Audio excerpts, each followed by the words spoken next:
Morning student. Integration में separate variable के मैं क्वेश्चन बता रही थी। मैंने क्वेश्चन 11 तक आपको सॉल्व करके भी बता दिए थे। क्वेश्चन नंबर 12 देखिए।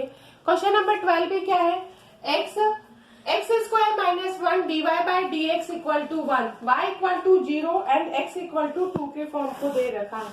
अब इसमें वैल्यू का अरेंजमेंट आप कैसे करोगे ये देख लीजिए। dy equal to 1 upon x square minus 1 d x का फॉर्म दे रखा हुआ है, ठीक है। अब इसका अरेंजमेंट में dy equal to 1 upon x square minus 1 का फॉर्मूला कितना होता है, x प्लस 1 और x माइनस 1 dx, ठीक। इंटीग्रेशन बोथ साइड, लेट 1 अपॉन x plus 1 x minus 1 equal to a by x b by x plus 1 plus c by x minus 1। तो 1 equal to a x plus 1 x minus 1 plus b x minus 1 plus c में भी कितना use होगा, x plus 1 and x का form represent होगा। ये form बन गया आपके पास। आप सबसे फर्स्ट सब्स्टिट्यूट करो, x plus 1 equal to 0, x equal to minus 1 equal to ये फंक्शन 0 ये function 0, b minus 1 minus 1 minus 1 equal to b minus 1 minus 2, d की वैल्यू निकलेगी 1 बाय 2 के फॉर्म को रिप्रेजेंट करेगी। फिर x minus 1 equal to 0, x equal to 1, ये function 0 हो जाएगा, ये फंक्शन 0 हो जाएगा, c 1 plus 1 into 1 equal to 2c, c की वैल्यू 1 बाय 2 के फॉर्म को रिप्रेजेंट करेगी। Last term x equal to 0 है तो 1 इक्वल टू 0 प्लस 1 0 माइनस 1 यानी माइनस का a, ये पूरा 0 और ये फंक्शन भी 0, मतलब a की वैल्यू कितनी रिप्रेजेंट कर रही है, -1 के फॉर्म को रिप्रेजेंट करेगी। यहाँ पर सब्स्टिट्यूट करोगे तो ये तो हो गया dy, ये हो जाएगा -1 अपॉन x dx प्लस b की वैल्यू है 1 बाय 2 x प्लस 1 dx, फिर प्लस ये कितनी वैल्यू निकलेगी 1 बाय 2 x माइनस 1 dx का फॉर्म आ जाएगा। ये y हो गया, माइनस का log x हो गया, ये 1 बाय 2 log x प्लस 1 हो गया, फिर ये प्लस का 1 बाय 2 log x माइनस 1 के फॉर्म को रिप्रेजेंट कर रखा है। मतलब ये वैल्यू आपके पास ओवरऑल पूरी क्या रिप्रेजेंट कर रखी है, वैल्यू का पूरा की पूरा इंटीग्रेशन यहाँ कंप्लीट हो गया है। प्लस कांस्टेंट है तो जगह नहीं है, ये तो आपको पता है कि कांस्टेंट ही रिप्रेजेंट किया जाता है। अब इसके फॉर्म का अरेंजमेंट देखिए, वैल्यू का फॉर्म अरेंजमेंट में कितना आएगा, ये तो हो गया y, ठीक, माइनस का log x हो गया, 1 बाय 2 कॉमन निकाला, प्लस में है तो log हो गया x square minus 1 plus constant y equal to, अब इस फॉर्म में देखो ये पावर कहाँ चली जाएगी, 1 बाय 2 पावर ऊपर चली जाएगी। अब इसको सॉल्व करोगे तो आपका क्या हो जाएगा, इंटीग्रेशन का फॉर्म इजीली अरेंज हो जाएगा। नहीं तो आप क्या कर सकते हो, माइनस का 1 बाय 2 log x की पावर 2 कर दीजिए, plus 1 by 2 log x square minus 1 plus c हो जाएगा। अब ये दोनों में से 1 बाय 2 कॉमन निकाला, मीन्स ये हो गया है log x square minus 1 upon x square plus c के फॉर्म को रिप्रेजेंट करेगा। अब यहाँ पर y और c की वैल्यू क्या दे रखी है, y equal to 0, x equal to 2 दे रखा है, तो ये तो 0 हो गया, 1 बाय 2 log 2 का स्क्वायर कितना हो जाएगा 4 minus 1 upon 4 plus c, 0 equal to 1 by 2 log 3 by 4 plus c हो जाएगा।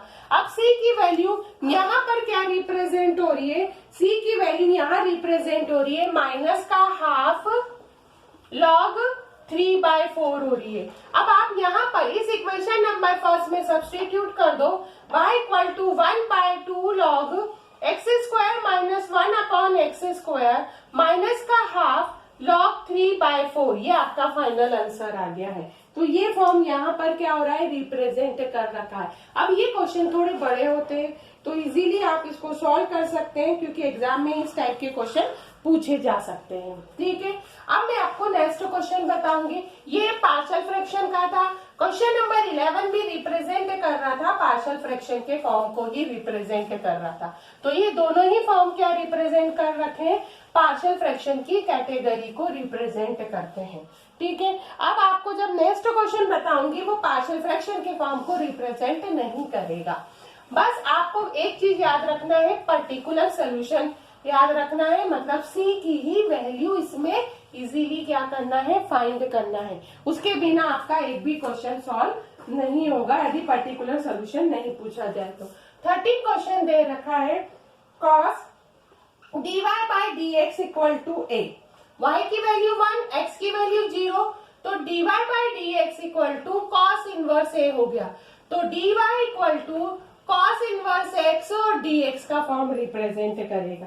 cos इनवर्स a क्या होता है, कांस्टेंट का फॉर्म है। अब दोनों साइड में इंटीग्रेशन करोगे तो ये कांस्टेंट बाहर निकल गया, y equal to cos inverse a into X plus C के फॉर्म को रिप्रेजेंट करेगा। अब इसमें वैल्यू क्या क्या दे रखी है, ध्यान रखना, इसकी वैल्यू 1 हो गई है, इसकी value 0 plus c equal to 1 हो गया है। वापस सब्स्टिट्यूट कर दो, x cos inverse a plus 1 के फॉर्म को वो रिप्रेजेंट करे। अब देखिए नेक्स्ट क्वेश्चन देखिए, 13 क्वेश्चन कंप्लीट हो गया है। क्वेश्चन नंबर 14 क्या दे रखा है, dy by dx equal to y tan x, y की वैल्यू 1, x इक्वल टू 0 के फॉर्म को रिप्रेजेंट कर रखा है। अब इसका भी आप इंटीग्रेशन करोगे, वैल्यू कितनी आ गई है, dy by y equal to tan x dx का फॉर्म रिप्रेजेंट करेगा। इंटीग्रेशन बोथ साइड हो जाएगा। अब 1/y का इंटीग्रेशन कितना होता है, log y होता है। ठीक है, ये हो गया log y, ये हो जाएगा माइनस log cos x, और ये हो गया एक हमने कांस्टेंट c यूज कर रखा है, log y plus log cos x equal to log c। आप चाहे तो सेक भी रख सकते हो, तो उधर ही इंटू हो जाएगा, मैंने इधर लिया है तो ये आ गया log y into cos x equal to log c। Compare करेंगे, y cos x equal to c के फॉर्म को रिप्रेजेंट करेगा। ठीक है, अब इसकी वैल्यू आप देख लीजिए क्या दे रखा है, y की वैल्यू 1 है, cos x की वैल्यू भी मतलब x की वैल्यू 0 है, तो c इक्वल टू 1 हो गया, y cos x equal to 1। ठीक है, y equal to y into 1 by sec x equal to 1, y equal to कितना रिप्रेजेंट कर रखा है, सेक x के फॉर्म को रिप्रेजेंट करेगा। तो ये भी क्वेश्चन आपके पास क्या हो गया है, सॉल्व हो गया है। ये चीज आपको इसमें भी ध्यान रखना है। क्वेश्चन नंबर 15 आप लोग सॉल्व कर सकते हो, पर्टिकुलर सोल्यूशन ही दे रखा है तो 16 का फॉर्म भी इजीली सॉल्व हो जाएगा। ठीक है, अब आप इसमें नेक्स्ट क्वेश्चन देखेंगे, क्वेश्चन नंबर 16 का फॉर्म क्या दे रखा हुआ है, क्योंकि क्वेश्चन टफ नहीं है, क्वेश्चन के फॉर्म क्या दे रखे हैं, इजी दे रखे हैं। बस x को x के साथ अरेंज करना है और y को y के साथ अरेंज करना है। ये चीज आपको अच्छे से इसमें क्या करना है, ध्यान रखना है। ठीक, अब नेक्स्ट क्वेश्चन यहाँ देखिए, क्वेश्चन नंबर 16 का फॉर्म क्या दे रखा है, from the differential equation x y dy by dx equal to x plus 2 y plus 2 ये दे रखा हुआ है, and curve passing through the point 1, -1, मतलब x की वैल्यू 1 है तो y की वैल्यू कितनी दे रखी, -1 के पार्ट को रिप्रेजेंट करेगी। अब अरेंजमेंट में देखो, y dy upon y plus 2 equal to x plus 2 by x dx, integration both, ये इस टाइप से अरेंज कर दिया है। अब इसका फॉर्म देखो, अरेंजमेंट में वैल्यू कितनी यूज होगी, अरेंजमेंट में है y प्लस 2 ऐड करा -2 y प्लस 2 dy हो गया। इसका फॉर्म लिखा x by x plus 2 by x dx का फॉर्म हो जाएगा। अब ये हो गया 1 - 2 y प्लस 2 dy, ये हो जाएगा 1 प्लस 2 अपॉन x dx का फॉर्म रिप्रेजेंट करेगा। ठीक है, अब इसका इंटीग्रेशन तो हो गया y, इसका 2 log y प्लस 2 के फॉर्म को रिप्रेजेंट कर रखा है, ये x प्लस 2 log x हो गया, प्लस c के फॉर्म को रिप्रेजेंट कर रखा है। अब इसमें वैल्यू देखो, सब्स्टिट्यूट कर दो, चाहे तो आप इसको उधर ले जाओ, तो y इक्वल टू हो गया है x प्लस 2 लॉग x और y प्लस 2 के फॉर्म को रिप्रेजेंट करेगा प्लस c, ये हो जाएगा प्लस में log m plus log n equal to log m n हो गया है। अब x इक्वल टू 1 और y इक्वल टू -1 पुट कर दिया है तो वैल्यू आ जाएगी 1 -1 इक्वल टू 1 प्लस 2 लॉग, ये हो गया 1 -1 प्लस 2 प्लस c के फॉर्म को, -1 equal to 1 plus 2 log, value आ जाएगी 1 इंटू 1, ठीक, प्लस c। log 1 की वैल्यू कितनी होती है? 0 होती है, तो c की वैल्यू कितनी निकलेगी? -2। वापस इसी में आप सब्सटीट्यूट कर दो तो आपका आंसर हो जाएगा। ये हो गया है आंसर, सब्सटीट्यूट करा है y equal to x plus 2 log x y plus 2 और इसकी वैल्यू कितनी निकली है? -2। ये आपका आंसर सॉल्व हो गया है। क्वेश्चन नंबर 16 कंप्लीट हो गया है। अब क्वेश्चन नंबर 17 में तो पॉइंट दे दिए हैं और प्रोडक्ट बोल रखा है, तो सिंपल है, तो क्वेश्चन नंबर 17 आप इजीली सॉल्व कर सकते हो। अब क्वेश्चन नंबर यहाँ देखिए 18 का फॉर्म है at any point x y of the curve, the slope of tangent is twice the slope of the line segment joining the point. और पॉइंट दे रखा है -4 and -3. Find the equation of curve given that it is passes through the point दे रखा है -2 and 1 के form में। Value क्या दे रखा है? Slope of tangent.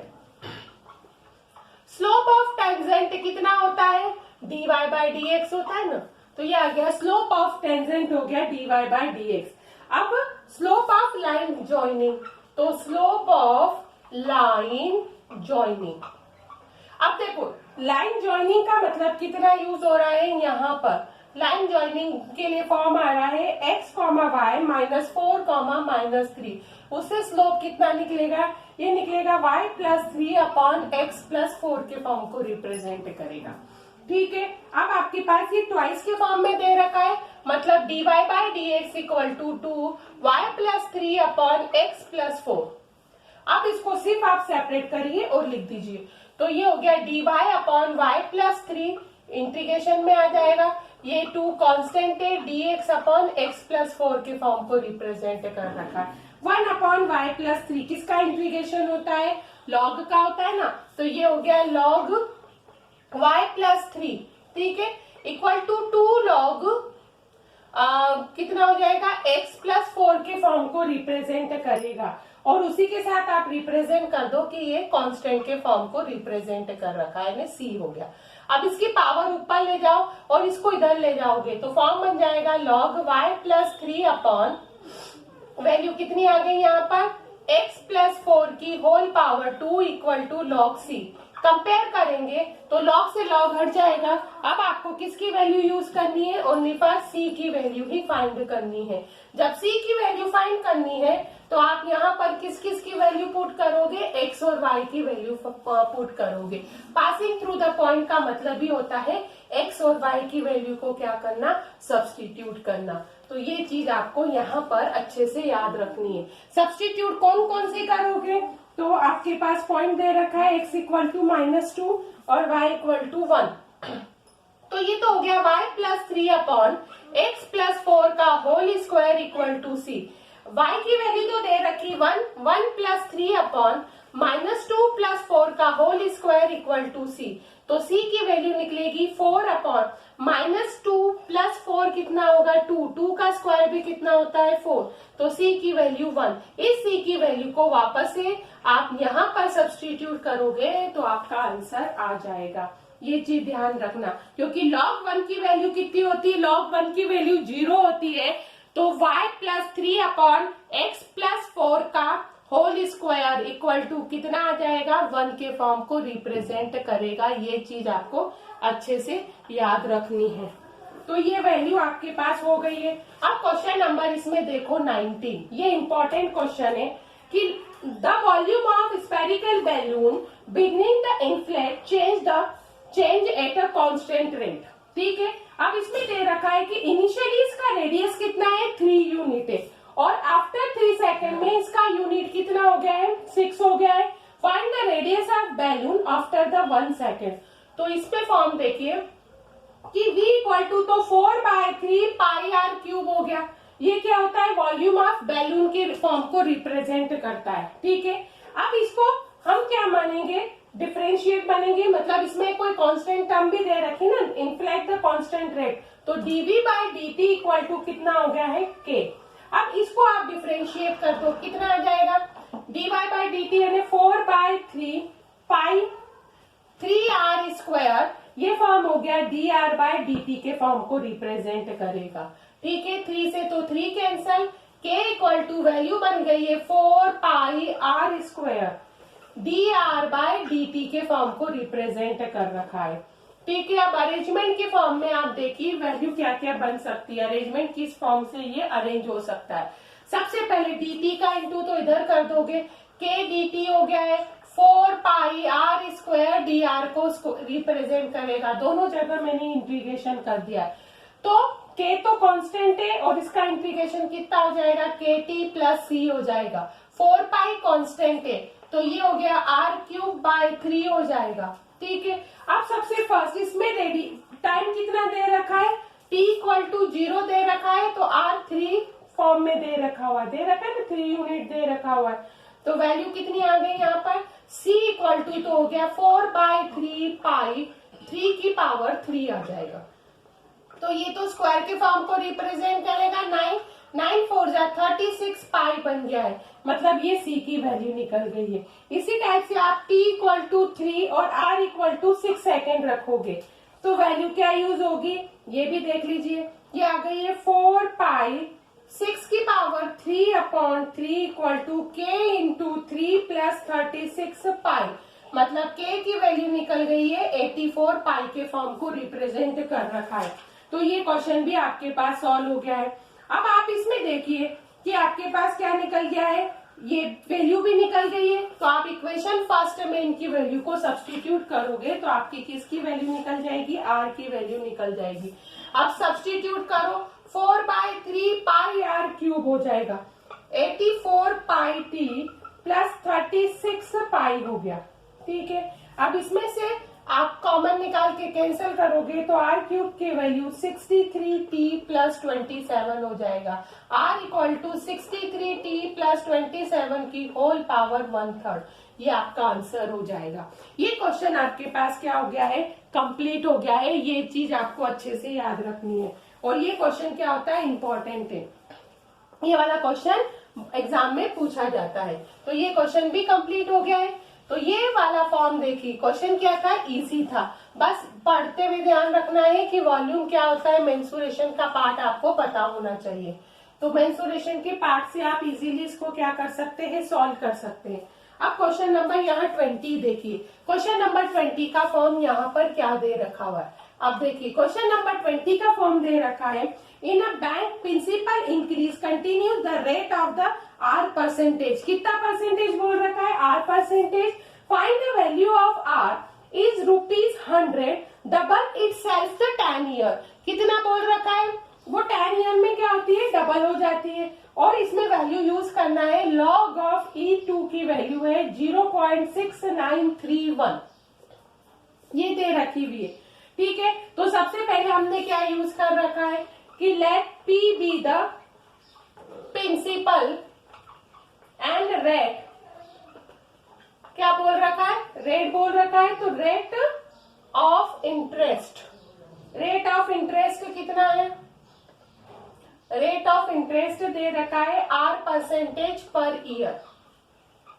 ठीक है, ये दे रखा है, मतलब dp by dt equal to हो रहा है r/100 p के फॉर्म में, तो dp by p equal to r/100 dt के फॉर्म को रिप्रेजेंट करेगा, इंटीग्रेशन बोथ साइड, ये तो हो गया है log p हो जाएगा, ये r/100 तो कांस्टेंट है, t प्लस log c के फॉर्म को रिप्रेजेंट करेगा। अब ये हो गया है log p बाय c हो जाएगा, इसको अदर लेके गए, r/100 और t के फॉर्म को रिप्रेजेंट कर रखा है। अब p बाय c log को कन्वर्ट करेंगे हम e के फॉर्म में, तो वैल्यू कितनी आ जाएगी, e की पावर RT/100 के फॉर्म को रिप्रेजेंट करेगी, p equal to c, e की पावर RT/100 के फॉर्म को रिप्रेजेंट कर रखा है। अब स्टार्टिंग में टी की वैल्यू कितनी दे रखी है 0, तो पी की वैल्यू कितनी हो गई 100। अब पी की 0 पर पी की वैल्यू 100 है, तो आपके पास सी की वैल्यू भी कितनी निकलेगी 100 के फॉर्म को रिप्रेजेंट करेगी। अब टी इक्वल टू 10 और पी इक्वल टू 200 है, तो ये हो गया 200 इक्वल टू 100 ई की पावर आर है। टी की कितनी हो गई 10/100 के पार्ट को रिप्रेजेंट कर रखी है, मतलब आपके पास वैल्यू कितनी है 2 इक्वल टू ई की पावर r बाय 10 हो गया है, तो ये हो गया log 2 equal to r by 10 हो जाएगा। ठीक है, अब log 2 की वैल्यू कितनी रिप्रेजेंट करोगे तो आप लिख सकते हो, तो ये r इक्वल टू हो गया 10 इंटू log 2। log 2 की वैल्यू ऊपर दे रखी है, इसको सब्सटीट्यूट कर दो, r इक्वल टू 10 इंटू 0.6931 हो गई है। अब इससे आप 10 का मल्टीप्लाई करोगे तो आपका आंसर कितना आ जाएगा 6.931% के फॉर्म को रिप्रेजेंट करेगा। ये हो गया आपके रेडियस के फॉर्म को यहाँ पर रिप्रेजेंट कर रखा है, तो ये चीज आपको अच्छे से याद रखना है। ठीक है, अब इसी टाइप से आप क्वेश्चन नंबर क्या कर सकते हो 21 और 22 सॉल्व कर सकते हो, क्योंकि 21 भी इसी बेस पर है, 22 आपके बैक्टीरिया के बेस को रिप्रेजेंट कर रखा है ना, प्रोपोर्शनल के पार्ट को रिप्रेजेंट कर रखा है। तो ये दोनों क्वेश्चन आप इजीली सॉल्व कर सकते हो। अब मैं आपको नेक्स्ट वीडियो में होमोजीनियस का पार्ट बताऊंगी।